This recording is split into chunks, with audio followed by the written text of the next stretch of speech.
Jaipal Singh versus union of India का case है। देखिए, इसमें ना वीएसएनएल था। वीएसएनएल क्या है? विदेश संचार निगम लिमिटेड। वो बाद में उसको रीनेम कर दिया गया था टाटा कम्युनिकेशंस लिमिटेड।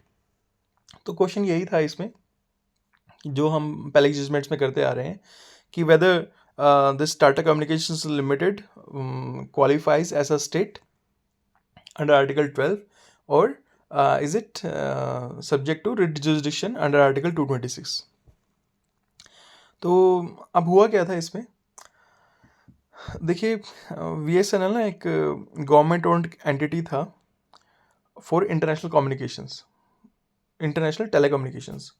क्या है कि कहीं तक भी कितनी भी दूर बात पहुंचाना और वहाँ से बात को रिसीव करना, this is also under right to speech and expression. तो अब क्या था कि गवर्नमेंट ने ना काफ़ी अपना एक पोर्शन ना डिसइन्वेस्ट कर लिया था। इन्वेस्ट करते हैं जब हम, तो हम शेयर्स खरीदते हैं, पैसा लगाते हैं, ओनरशिप बढ़ाते हैं अपनी एक फर्म में। लेकिन इसमें क्या, गवर्नमेंट डिसइन्वेस्टमेंट कर रही थी, उसका उल्टा। मतलब जो अपनी एक तरीके से ओनरशिप है उसको घटा रही है। तो अब बढ़ किसकी गई फिर ओनरशिप? टाटा ग्रुप की बढ़ गई वहाँ पर। Majority was acquired by Tata. तो टाटा अब लार्जेस्ट शेयर होल्डर बन गया इसमें, वीएसएनएल में। तो देखिए, डिसइन्वेस्टमेंट हुई गवर्नमेंट से, और उसके बाद में वीएसएनएल को रीनेम कर दिया हमने as TCL, Tata communications limited. और टीसीएल ने क्या किया, अब देखो केस की ज़रूरत क्यों पड़ी। टीसीएल ने कुछ एम्प्लॉयज़ को टर्मिनेट कर दिया, जॉब से निकाल दिया। और जैसे कि कॉन्ट्रैक्ट में होता ही है कि भाई एडवांस नोटिस देंगे, अदरवाइज सैलरी देनी पड़ेगी। तो उन्होंने 3 महीने की सैलरी भी ऑफ़र करी। तो जो नाराज़ थे इस तरीके के एक्ट से, वो उन्होंने हाई कोर्ट का दरवाज़ा खटखटाया। बॉम्बे में भी, दिल्ली में भी कई रिट्स फाइल हुई। तो सबसे पहले यही देखना था कि भाई कि whether this TCL is a state under Article 12 and whether it is subject to writ jurisdiction under Article 226। तो चलो देखते हैं अब। देखिए, इशू यही है कि भाई कि जो टीसीएल है वो प्राइवेटाइजेशन होने के बाद में, क्योंकि देखो पहले तो वो गवर्नमेंट से चल रहा था, वीएसएनएल सब कुछ गवर्नमेंट का ही था, अब प्राइवेटाइज हो गया। तो क्या अब प्राइवेटाइज होने के बाद में एक चीज़ जो गवर्नमेंट की है, प्राइवेटाइज होने के बाद में स्टिल स्टेट का कैरेक्टर रहेगा या छूट जाएगा? तो लेट्स सी। सुप्रीम कोर्ट ने कुछ फैक्टर्स देखे कि भाई कि क्या टीसीएल स्टेट है या नहीं है।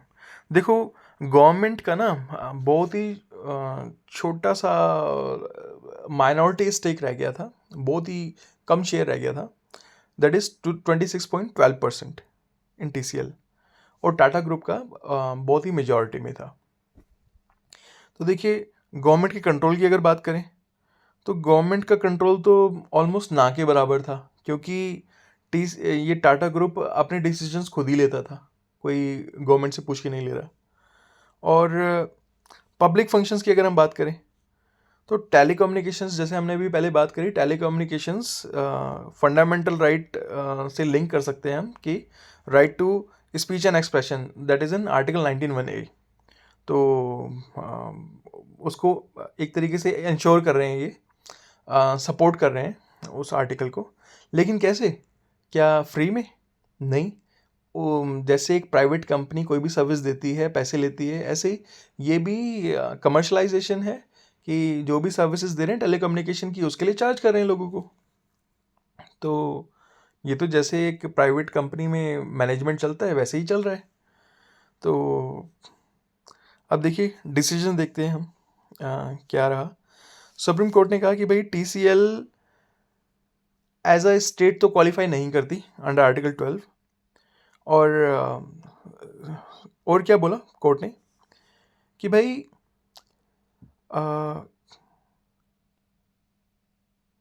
ऐसी कंपनी जो कि सर्विस प्रोवाइड कर रही है, ऐसी सर्विस प्रोवाइड कर रही है जो कि फंडामेंटल राइट्स को की फंक्शनिंग को और सपोर्ट करती है, जैसे आर्टिकल 19(1)(a). तो सिर्फ इतना करने से हम ये नहीं कहेंगे कि भाई कि ये पब्लिक फंक्शन कर रही है तो इसको स्टेट बोला जाए, नहीं।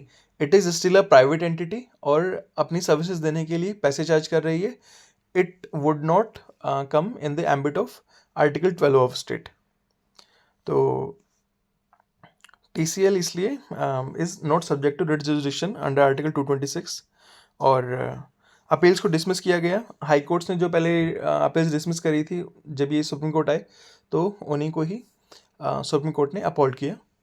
और कोर्ट ने क्या बोला कि भाई जो प्राइवेट एंटिटीज़ होती हैं, अगर वो ऐसा काम करें भी जो कि पहले गवर्नमेंट किया करती थी, तो वो स्टेट नहीं कहलाई जाएंगी अनलेस उनमें ये दिखे कि भाई कि सिग्निफिकेंट गवर्नमेंट कंट्रोल है उनकी फंक्शनिंग में,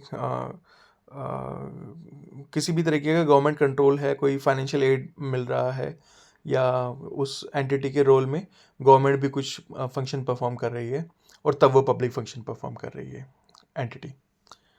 तो देखो, हमने यूपी गन्ना किसान संस्थान वाले केस में देखा था कि वहाँ पर भी ऐसे ही पहले जो गवर्नमेंट काम किया करती थी वही वो संस्थान कर रहा था, तो हमने उसको स्टेट माना था। लेकिन वहाँ पे क्या था, अभी भी कंट्रोल था गवर्नमेंट का, यहाँ पे कंट्रोल नहीं है। You can write this as well. All right, thank you. Please let me know if you have any question regarding this case.